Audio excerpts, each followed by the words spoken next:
Member for Abbotsford West. Mr. Speaker, the experiment's failing.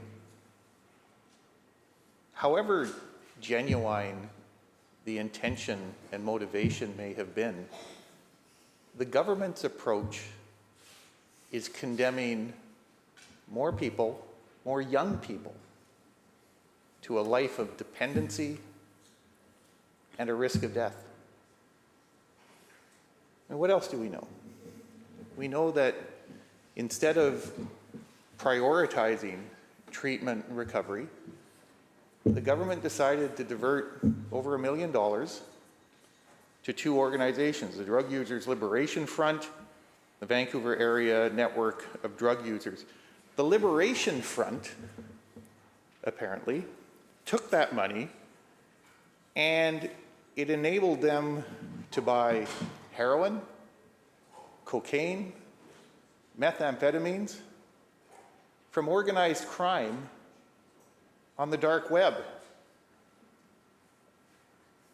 That's taxpayer-funded drug trafficking by any definition, Mr. Speaker.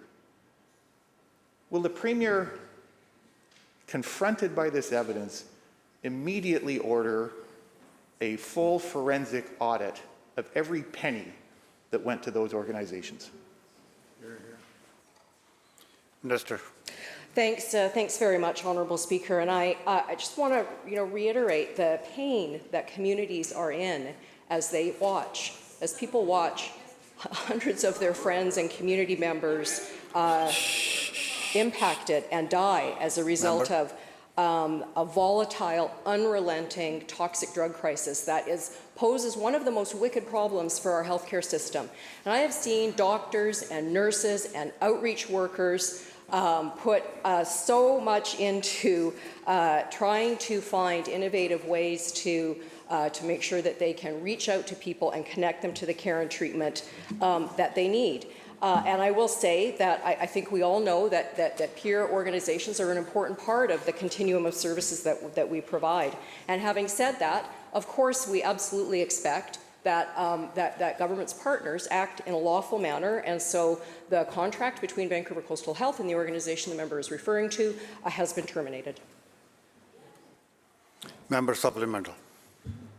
Mr. Speaker, this Liberation Front has admitted that taxpayers' money provided by this NDP government was used to establish a facility that was central to its drug trafficking activities.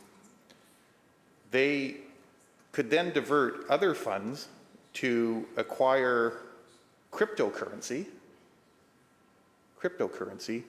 that they used to buy illegal drugs from the dark web, that haven for organized crime, gangs, and drug cartels. Taxpayers' money is being used to make the drug crisis worse, not better.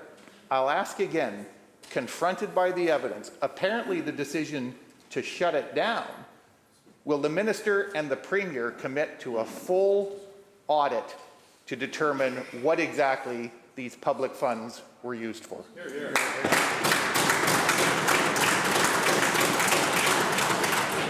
Minister. Thanks very much, Honourable Speaker. And I would just say that contrary to those claims, what we know is that the Vancouver Coastal Health Authority contracted with the organization explicitly to provide drug checking, overdose prevention training, harm reduction services, and per diems for Indigenous peer workers. And we know that those are the services that were provided. And having said that, and we know, and having understanding as we all do that those are critical services to keep people alive and to connect them to care. Again, we expect that partners will will operate in a lawful manner. And in this case, Vancouver Coastal has terminated the contract with the organization.